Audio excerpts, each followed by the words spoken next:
Declassified. Operation Mirror Image. The CIA and KGB rivals who hunted each other, only to find the same knife in both their backs. Introduction. The wilderness of mirrors. In the binary world of the Cold War, the rules were supposed to be simple: East versus West, red versus blue. The CIA hunts the KGB, and the KGB hunts the CIA. But what happens when the board is rigged? Buried deep within the archived operational files of the 1,970 seconds lies a story so convoluted that it was kept classified not just for national security, but out of sheer institutional embarrassment.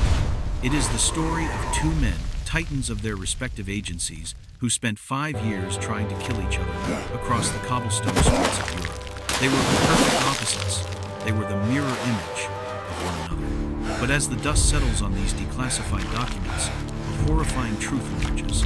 Their rivalry wasn't natural, it was engineered. They were not players in a game of chess.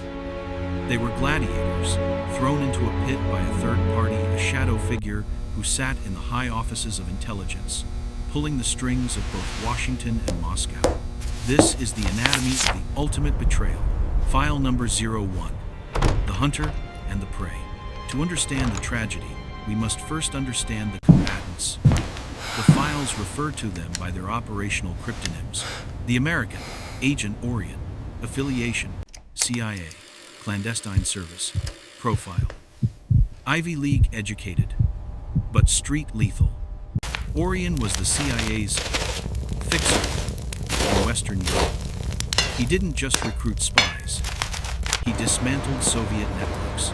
He was known for his ghost protocol, the ability to enter a hostile city, execute an operation, and vanish before the glass hit the floor. Mission: locate and neutralize the KGB's most effective assassin in Europe, the Soviet Colonel VOLK, the Wolf. Affiliation: KGB, 13th Department, Wet Affairs, Assassinations. Profile: a phantom. VOLK was not an ideologue. He was a precision instrument. He specialized in accidental deaths, heart attacks, falls from windows, suicides. He left no trace, only silence. Mission: identify the CIA agent dismantling his networks, ORION, and liquidate him. The dynamic: for 3 years, from 1,974 to 1,977, Europe was their playground. In Vienna, ORION narrowly missed a car bomb meant for him, a bomb planted with such sophistication that only VOLK could have designed it. In Prague, VOLK was ambushed by a CIA extraction team led by ORION. VOLK escaped by jumping into the freezing Vltava River, taking a bullet in the shoulder. They studied each other's files. They memorized each other's tactics. They began to respect each other in the way a mongoose respects a cobra. They were obsessed. File number 02. The Impossible Leaks. The turning point of the war came in the winter of 1978. Both men began to notice a disturbing pattern. The anomaly in intelligence. Luck is suspicious. Coincidence is impossible. ORION began to realize that VOLK was always one step ahead. When ORION changed his safe house in Berlin, VOLK's team was watching the new apartment before ORION even arrived. Theory: I have a mole in my team. ORION purged his staff. He stopped trusting his station chief. He went dark. Simultaneously, in Moscow, VOLK was experiencing the same paranoia. Every time VOLK set a trap for ORION, the American didn't just avoid it. He sent a mocking message. When VOLK prepared a dead drop in Budapest, the CIA was there to photograph it. Theory: the Americans have compromised the Kremlin. The paradox: according to the logic of espionage, if one side has a mole, the other side wins. But here, nobody was winning. ORION's operations were failing, but he wasn't getting killed. VOLK's networks were collapsing, but he couldn't land the killing blow on ORION. It was a stalemate of failures. Someone was feeding VOLK the location of ORION, but then feeding ORION the time of the attack. Someone was keeping them in a perpetual state of near-death combat. The question was, why? File number 03. The Trap at Checkpoint Charlie. The climax occurred during a blizzard in West Berlin. ORION received a flash priority cable from Langley. Intel confirmed. VOLK will attempt crossing at Sector C tonight. Alone. Vulnerable. Terminate with extreme prejudice. Simultaneously, VOLK received a dossier from Moscow Center. The American Orion is meeting a defector near the wall. He will be unarmed. Eliminate him. It was the perfect setup. Both men converged on an abandoned warehouse near the Spree River. The confrontation, the declassified field report, reads like a thriller script. They met in the shadowed nave of the warehouse. Guns drawn. Deadlock. ORION spoke first. In fluent Russian.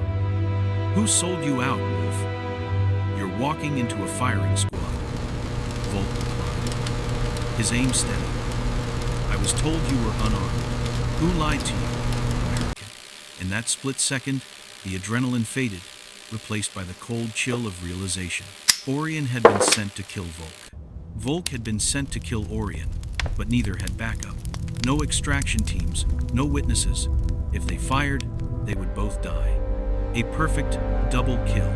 Two of the world's most dangerous agents would be erased from the board in a single night.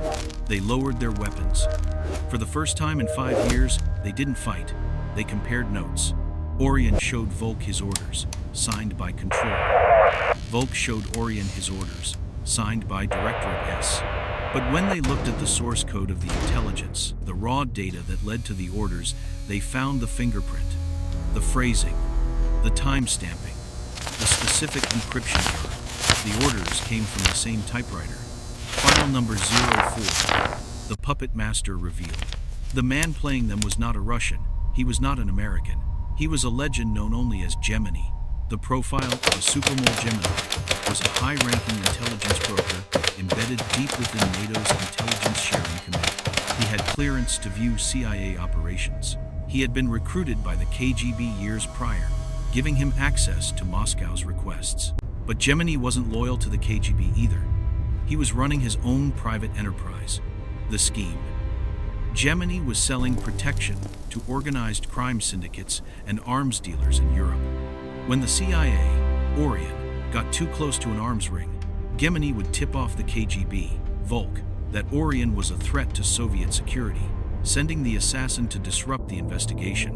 When the KGB, VOLK, got too close to a smuggling route Gemini was protecting, Gemini would tip off the CIA that VOLK was planning a terror attack, sending the hunter to chase him away. He was using ORION and VOLK as his personal attack dogs. He kept them busy hunting each other, so they would never have the time to look at him. The warehouse setup? Gemini had decided the game was over. They were getting too close to the truth. He tried to arrange a mutual liquidation to tie up loose ends. File number 05. The Unholy Alliance. What happens when a CIA agent and a KGB assassin realize they have a common enemy? Operation Shattered Glass. This part of the file is heavily redacted, but the narrative is clear. ORION and VOLK did not return to their bases. They went rogue. For 72 hours, the Cold War paused. Using ORION's knowledge of Western surveillance and VOLK's network of underground safe houses, they tracked Gemini back to a villa in Zurich.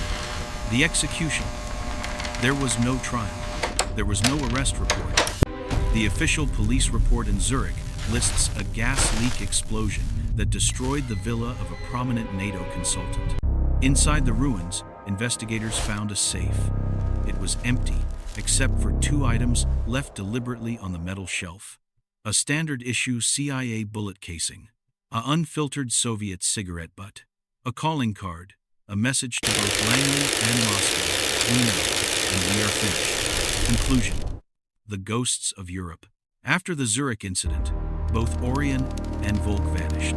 The CIA listed ORION as missing in action, presumed dead. The KGB erased VOLK's personnel file. denying he ever existed. Did they retire? Did they turn on each other once the common enemy was gone? Rumors persist in the intelligence community of a private security firm that operated in South America in the 1980 seconds, run by an American and a Russian who never spoke to each other but trusted no one else. The legacy of the mirror image. The story of ORION and VOLK is a terrifying case study in organizational blindness. It proved that, in a world of secrets, the greatest threat isn't the enemy in front of you, it's the voice in your ear telling you where to shoot. They spent years acting as mirror images of each other, only to realize that the mirror was a window and someone was watching them both from the other side.